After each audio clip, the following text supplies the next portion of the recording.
चुकी थी और घर में न कुछ खाने के लिए था। एक दिन रात को उसके पिता यमराज उसके सपने में आए और बोले, बेटा, मुझसे तुम्हारी परेशानी देखी नहीं जा रही है, इसलिए तुम मेरे द्वारा बनाई गई दवाइयों की मदद से लोगों का इलाज करना शुरू कर दो।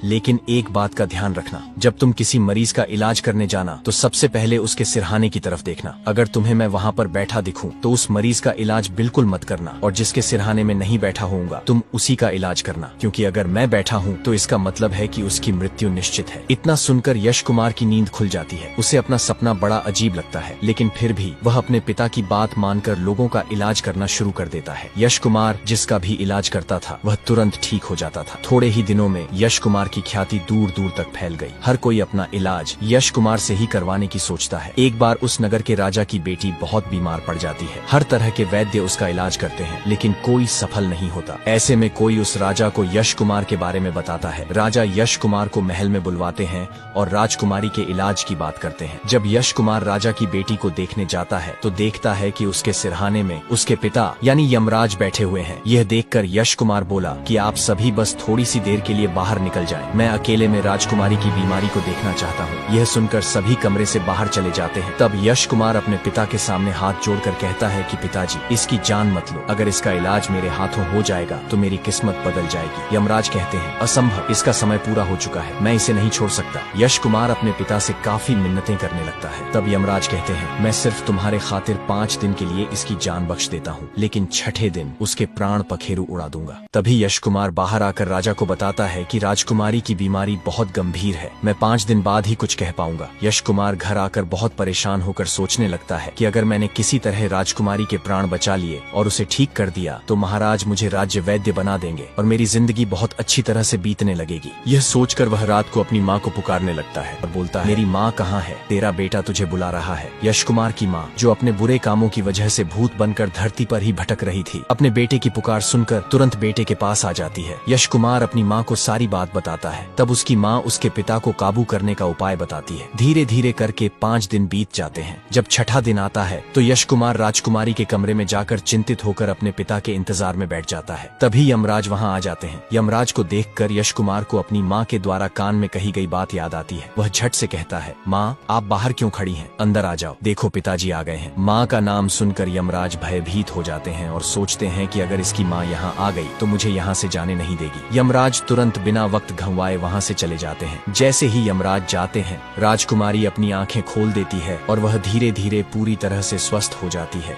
राजा यश कुमार से इतने खुश हो जाते हैं कि राजकुमारी का विवाह यश कुमार के साथ कर देते हैं। अब यश कुमार सुखपूर्वक अपना जीवन व्यतीत करने लगते हैं।